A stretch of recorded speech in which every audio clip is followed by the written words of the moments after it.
Hai teman, kembali lagi bersama saya yang akan membacakan novel yang berjudul Terpaksa Menikahi Pak Ustadz.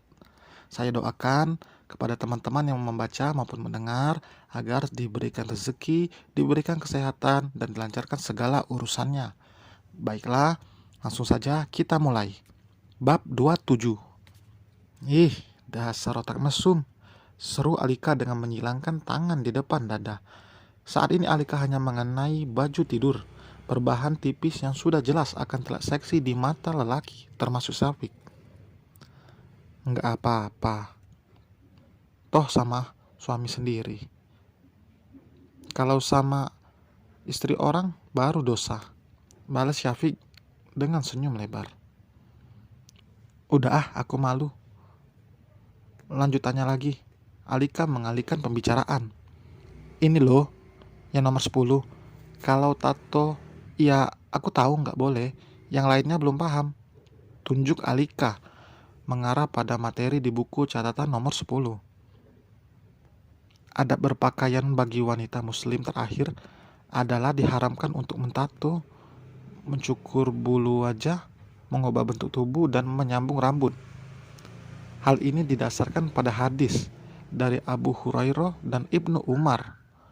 Rasulullah SAW bersabda yang artinya, Allah melaknat perempuan yang menyambung rambutnya, perempuan yang meminta disambungkan rambutnya, begitu pula perempuan yang membuat tato dan yang meminta dibuatkan tato. Hadis riwayat Bukhari dan Muslim. Alika menganggukkan kepalanya mengerti. Bulu wajah itu apa? Cewek kan nggak berkumis atau berjenggot, tanyanya. Syafiq menyentuh alis Alika yang terlihat indah natural meski tanpa dilukis pensil. Ini sayang, kalau cewek-cewek zaman sekarang kan banyak tuh yang pengen punya alis sempurna. Alisnya dicukur habis, terus disulam entah pakai apa. Gak cuma itu, ada juga yang sulam bibir biar kelihatan lebih bagus. Itu sudah haram, merubah ciptaan Allah. Alika yang termasuk perempuan yang tidak suka berdandan berlebihan bernafas lega. Setidaknya saat ia tidak mengetahui ilmu dan adab, ia tidak melanggar. Sekarang Alika sudah tahu dan akan berusaha mengamalkannya sesuai apa yang dikatakan suaminya tadi. Jika teman-teman Alika banyak yang merubah dan mempercantik wajahnya demi tampilan sempurna, bahkan ada yang rela melakukan operasi plastik demi kecantikan yang bahkan sifatnya tidak abadi. Om kok tahu banget sih soal cewek? Dulu pacarannya pasti gitu juga ya? Suka sulam alis atau sulam bibir? Selidik Alika dengan mata menyipit. Astagfirullah, Mas mana pernah punya pacar sayang? Aku Sapik. Tapi kok tahu banget? Tuding Alika. Kita harus tahu juga perkembangan zaman, bukan untuk mengikutinya, tapi jika ada yang menyimpang dari syariat Islam, kita bisa menegur dan mengajaknya kembali ke jalan kebaikan. Begitu loh sayang. Masih ada yang mau ditanyain? Alika menggelengkan kepalanya. Aku ngantuk. Ya udah, kita tidur yuk. Alika langsung menjaga jarak. Jangan macam-macam, perintahnya. Satu macam aja kok, Syafiq mengedipkan sebelah matanya. Om, Alika merajuk. Kiara duduk termenung di balkon kamarnya. Ia merasa tidak tenang setelah tahu Syafiq sudah memiliki istri. Apalagi ia melihat postingan lelaki itu di sosial media. Berhasil membuat hati Tiara merasa kepanasan. Untuk pertama kalinya ia merasakan jatuh cinta dalam pesona laki-laki yang bahkan tidak pernah meliriknya sama sekali. Kenapa belum tidur? Ini sudah hampir jam 2 loh, tegur Bu Tita. Anak mama ini patah hati. Gimana mau tidur coba? Jawab Kiara. Masih soal Ustadz itu, selidik wanita parubaya itu. Kiara mengangguk. Rasanya sulit buat lupain dia. Padahal aku baru sekali lo ketemu, tapi pesonanya itu gak bisa bikin aku lupa. Nanti mama carikan yang lebih ganteng daripada Ustadz itu. Mama gak rela lihat kamu sedih gini terus, tutur Bu Tita. Ini bukan soal lebih ganteng atau lebih apanya, tapi hati aku udah terpaut sama dia. Ma, saat ini aku mencoba lupain dia, tapi bukan dengan bukan dengan cara mencari penggantinya. Ya udah, terserah kamu. Mama dukung apapun yang terbaik buat kamu. Bu Tita mengelus puncak kepala anaknya itu lalu keluar dari kamar Kiara. Kiara bukanlah sosok perempuan rendahan yang berniat merusak rumah tangga orang lain. Ia masih memiliki harga diri dan tidak ingin menjatuhkan dan merusak nama baiknya hanya karena seorang lelaki. Bagus, jika pada akhirnya ia mendapatkan lelaki itu. Jika tidak, kecewa dan malu akan ditanggung secara bersamaan.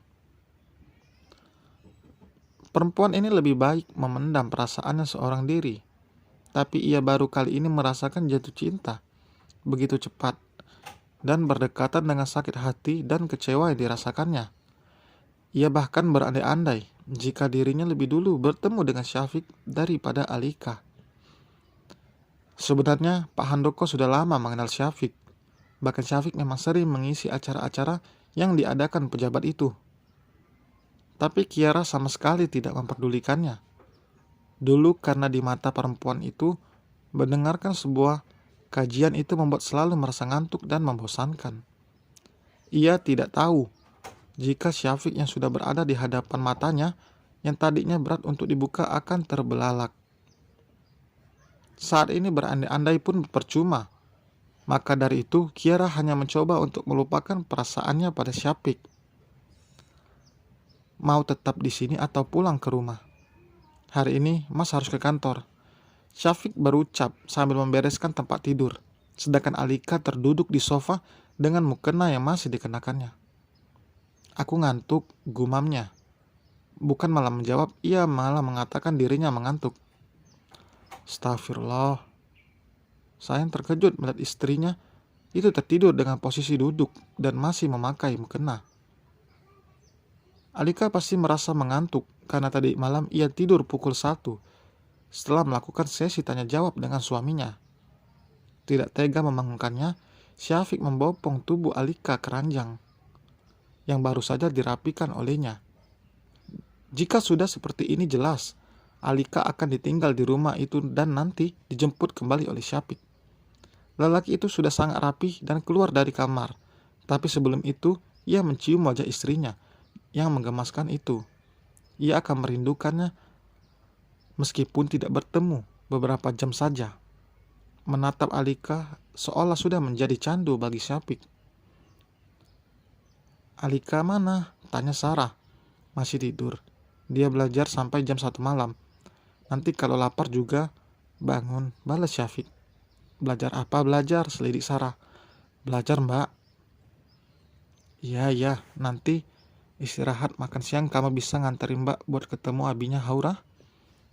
Meskipun awalnya ragu, Sarah tetap mengatakannya. Ia tidak mungkin hanya berangkat bersama Haura. Ia butuh Syafiq untuk menemaninya. Insya Allah bisa. Mbak nanti kirim alamatnya ya. Kenapa kamu gak sarapan dulu? Nanti di jalan aja. Aku harus langsung ke lapangan soalnya mbak. Jelas Syafiq lalu mengecup dalam sebelum keluar dari rumah. Baru saja masuk ke dalam mobil, ia meraih ponsel yang berdering. Panggilan masuk dari nomor yang tidak dikenal, tapi Syafiq tetap mengangkatnya karena takut jika itu adalah sesuatu yang penting. Assalamualaikum warahmatullahi wabarakatuh. Waalaikumsalam. Mas, kamu di mana? Tolong aku. Dan bersambung. Terima kasih telah mendengarkan. Sampai berjumpa di bab berikutnya.